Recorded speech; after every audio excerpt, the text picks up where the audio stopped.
Hey yo, what's up sa inyo mga kwento? So, kumusta? So, ito na ang update sa akin ngayon. So, after 5 years sa Japan, ito na ang aking napuntahan. Yan. So, nag-put up na lang tayo ng ating maliit na grocery store. Yan. Ikot ko lang kayo. Sa harapan ko, meron tayong bigasan, itlog, mantika, sarot-sari. Tapos meron tayong mga dibote. Yan, no? Update ko lang kayo. Oh, ha? So after 5 years ko nga sa Japan, at ito na yung naging munting hanap buhay ko ulit. Ito na mini grocery. Oh. Yung napuntahan ng Lamsam, saka yung naipon sa 5 years. Naipatayo yung bahay pang second floor. Nakabili tayo ng isang maliit na sasakyan pang ticketing. At ito na yung update sa akin ngayon. Kaya sa mga nag-a-apply at nandiyan na sa Japan, ipon kayo mabuti para sa inyo rin yan. Kasi hindi nyo alam kung i-renew kayo ng inyong mga company o di kaya meron pang 5 years yung inyong company. Kasi kadalasan sa Japan mga kakwento, 3 years lang kadalasan, kahit hanggang ngayon 2026, 3 years lang kadalasan ang pinipirmahan. So ngayon, pagkatapos yung 3 years nyo at di kayo nag-ipon ng maayos, di kayo nag-isip kung saan nyo ipupunta yung mga sahod, kung ang gagawin nyo bili dito, bili doon, patay kayo pagdating nyo ng finish contract at walang another 2 years. Kasi mga kwento, karamihan sa mga babalitaan ko, after ng 3 years ay gusto pa nilang i-renew para kahit paano makaipon ng konti kanila. Kasi sayang yung 3 years hindi sila, kumbaga, na-enjoy nila masyado yung kanilang mga sahod, bigla ang hindi nagpa-renew. Ganun mga company mga kwento, bigla-bigla hindi sila nire-renew. O di kaya talagang walang pang 5 years hanggang 3 years lang. Kaya kayo, habang kayo nandyan, mag-isip kayo mabuti kung saan nyo ipupunta ang inyong mga nagiging sahod na kung bili dito, bili doon, padala dito, padala doon, pahiram dito, pahiram doon. Kaya mag-isip kayo mabuti. Hindi ko sa pinagmamayabang itong munti kong naipunta uli.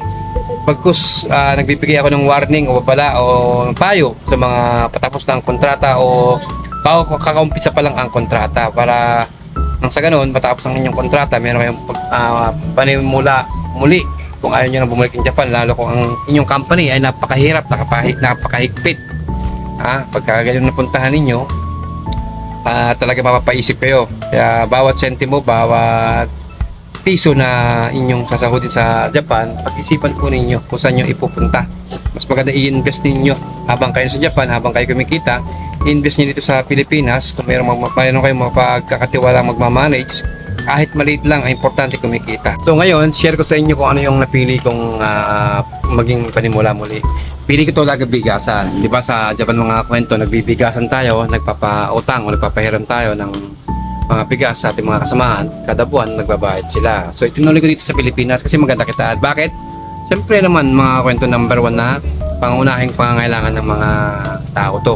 Kung tatanungin niyo bakit nga pinapili ko grocery, kasi kailangan number 1 yan sa kusina pang araw-araw. So yun talagang nung sa Japan pa lang ako, yan talagang nasa isip ko na gusto ko maging negosyo kasi gamay ko na siya. So kahirap na kasi pasukin yung hindi mo gamay o yung hindi mo ba gusto yung magiging negosyo mo, di ba? Kaya ngayon, unti-unti ko rin ginagamay itong pag-iitlog, pagkuha ng mantika, ng mga grocery, yung mga yan. Ayan sila, yan. Yan, unti-unti natin pinag-aaralan kung paano patakbo ng ganitong mga negosyo. Kasi tayo wala pang kaalaman sa ganito. Ang medyo na mamaster pa lang natin yung bigasan So ito ay unti-unti pa lang tumatakbo sa akin. So, maliit mo ng kita pero pag pinagsama-sama ay malaki. Kaya yan ang napili ko. So depende rin sa inyo kung ano ang magiging negosyo nyo kapag tapos na ang kontrata nyo. Importante lang makapag-ipon kayo ng maayos hindi nyo may lagay sa kung anumang walang kabuluhan yung sinasahod kada buwan kasi kahirap kitain ng pera, di ba? Bawat ultimo isang segundo ay nagkatrabaho kayo. Kaya sa mga nasa Japan, mas maganda na maging wise kayo sa paggasto sa inyong mga sinasahod diyan. Napakaraming nangangarap na gustong magtrabaho sa Japan para kahit paano pagkatapos ng kontrata ay meron silang panimula.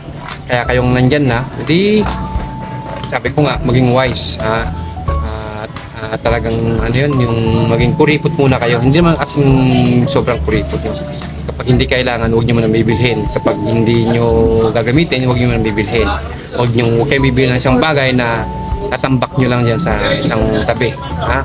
Gamitin nyo yung pera nyo para mas lalong lumaki. Hindi ko sabing mahalin ninyo. Ang sa akin lang ay pahalagahan ninyo. Ha? Huwag muna kayo magpapahiram na walang bumabalik. Huwag muna kayo magbibigay para nang pag umuwi na kayo, meron kayong mahuhugot. Ayan.